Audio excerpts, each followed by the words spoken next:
Bonjour, ChatBDS. Aujourd'hui, on présente le CRA, Conseil Relations Annonceurs, aura le cas de BTS.com.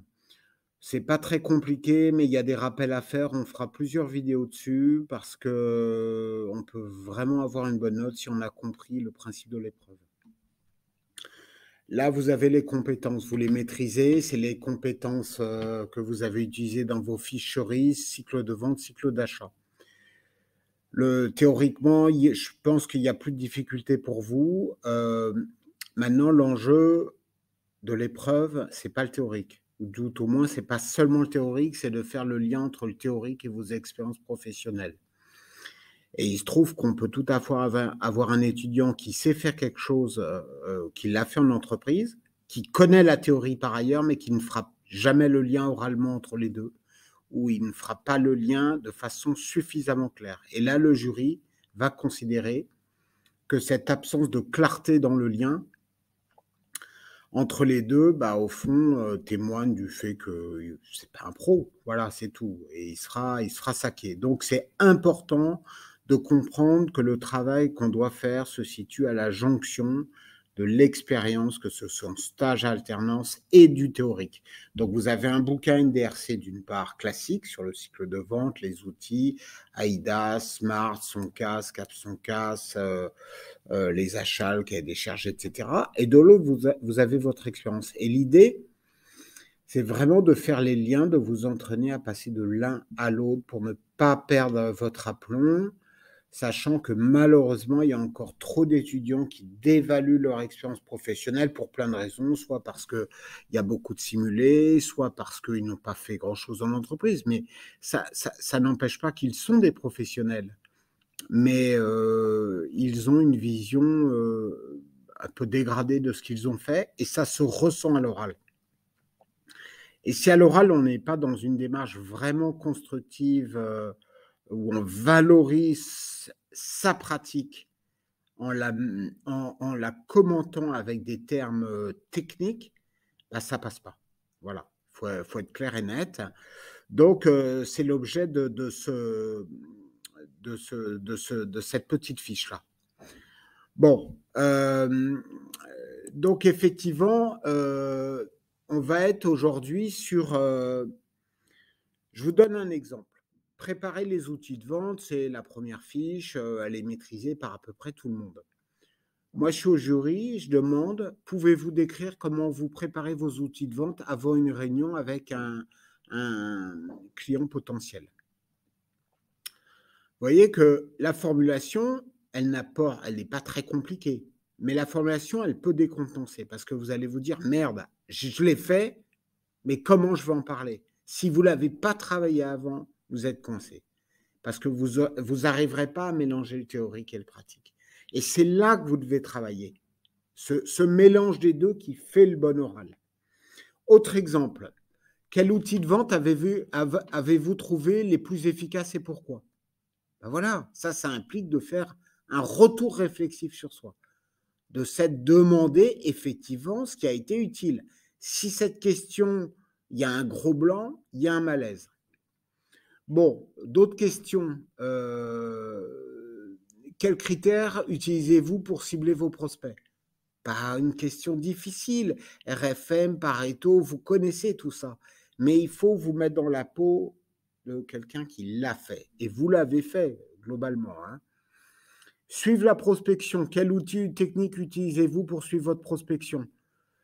Alors, l'étudiant, il pourrait se dire, ah bah si on m'interroge sur ma fiche, je le sais. Mais si on m'interroge comme ça, je ne le sais pas. Donc, faites un effort là-dessus.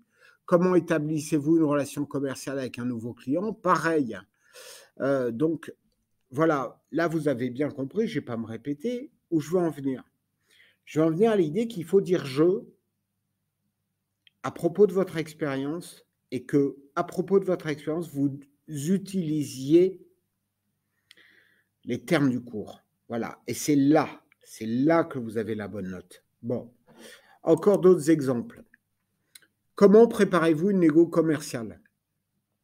Là, je suis dans les compétences, c'est des questions liées aux compétences. Par exemple, présenter et valoriser la proposition commerciale. C'est effectivement une compétence qu'on a tous vue dans les fiches cerises. On vous demande comment présentez-vous une proposition commerciale à un client. Ben là, il y a des étudiants, je leur demande ça à l'oral. Je sais qu'ils connaissent leurs fiches, je sais qu'ils connaissent les réponses, mais ils sont bloqués. Il faut travailler ça. Comment valorisez-vous votre proposition commerciale pour la rendre plus attrayante?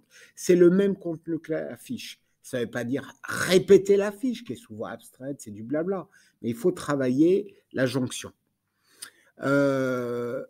Autre exemple d'une question qui peut vous désarçonner. Pouvez-vous donner un exemple de situation où vous avez dû ajuster et finaliser une proposition? Là, ils voudront un exemple concret faisant référence à une situation professionnelle précise. C'est là, vous voyez, qu'il faut travailler. Gérer le dossier annonceur, comment gérez-vous le dossier d'un annonceur? OK. Quelle stratégie avez-vous trouvé efficace pour gérer plusieurs dossiers annonceurs en même temps? Alors, soit vous dites, ça n'a pas été mon cas, je n'ai pas eu à gérer plusieurs dossiers annonceurs en même temps, soit vous y pensez d'ores et déjà. Instaurer et entretenir des relations durables avec les prestataires, on ne va pas vous demander de répéter votre fiche, mais on va vous demander quelles sont les clés pour instaurer et maintenir une relation durable avec un prestataire. Et là, ne perdez pas vos moyens, c'est la clé. Pouvez-vous décrire une situation où vous avez réussi à instaurer et à maintenir une relation durable avec un prestataire? Voilà. Là, vous voyez, c'est là, on vous demande, ici et maintenant, comment avez-vous su faire quelque chose que vous connaissez théoriquement? Si vous avez compris l'importance de ces questions qui sont anodines, l'épreuve de Sarah est tranquille. Je vous rassure, je vous pose ces questions et je vous adresse sur demande chatbts 3.0@gmail.com. Je répète, chatbts 3.0@gmail.com. Je vous adresse un mémo reprenant une cinquantaine de questions et des réponses types. Il ne faut pas les savoir par cœur, mais il faut se familiariser l'esprit à passer du jeu au théorique. Dernière question, là, qui concerne l'achat, le cycle d'achat. Vous vous souvenez, pas de difficulté. Par exemple, le cahier des charges, vous savez tout ce que c'est. C'est une pièce essentielle des annexes, au même titre que le rétro-planning, le SWOT, les devis, le tableau de scoring, par exemple. Le cahier des charges, vous savez ce que c'est. Mais moi, si je vous dis, pouvez-vous décrire un cahier des charges que vous avez rédigé pour un prestataire? Bon, quels étaient les éléments clés que vous avez inclus? Là, vous dites, vous vous souvenez, vous pouvez dire ce que c'est, mais vous perdez un peu vos moyens. Bon, il faut éviter ça. Comment déterminez-vous les spécifications techniques à inclure dans un cahier des charges? Ce n'est pas compliqué non plus. Ce n'est pas compliqué, il n'y a pas de difficulté. Mais il ne faut pas perdre ses moyens. Quels facteurs prenez-vous en compte lors de la rédaction d'un cahier des charges pour un nouveau prestataire, par exemple? Pouvez-vous donner un exemple d'une situation où vous avez dû modifier un cahier des charges en fonction des commentaires d'un prestataire? Donc, vous voyez, là encore, des questions simples, un cours simple, des fiches simples, mais ce qui va se passer, c'est entre ces éléments. Voilà. Autre exemple, quels critères utilisez-vous pour évaluer et sélectionner des prestataires? Ça fait clairement référence à la fiche qui évoque le scoring, le tableau de scoring multicritères qui permet de pondérer effectivement des critères. C'est un outil d'aide à la décision qui permet de sélectionner des prestataires. En tout cas, de disposer d'un outil d'aide à la décision, une sorte de matrice. Ça, c'est compris. Maintenant, concrètement, on vous demande de décrire un processus que vous avez utilisé. Donc, il va falloir mettre des mots et mettre du vécu. Je ne vous dis pas de mitonner, je ne vous dis pas ça. Mais je vous dis qu'il faut mettre du vécu.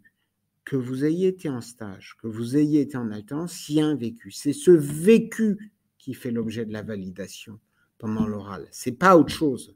Donc, si vous comprenez ça, on est bon. Voilà.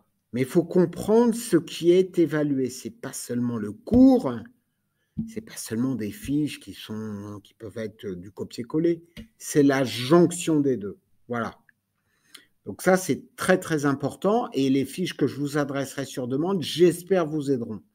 Dernier point, on reviendra dessus. Je rappelle qu'en CRA, les 10 premières minutes, C'est une prise de parole de votre part sur votre parcours professionnel, l'achat-vente, votre ressenti, vos études, votre projection, votre vision de l'avenir, etc., vos difficultés rencontrées, etc. Soyez intéressant. C'est un script que vous devez préparer. C'est un moment de réflexif. Le réflexif, on gagne des points. C'est comme en NDRC, il y a l'épreuve RCR, on gagne des points. Il y a une fiche dite réflexive. C'est un moment où vous avez la capacité de vous valoriser dans l'appropriation que vous avez menée en tant que professionnel. Voilà. Donc, perdez pas ça de vue.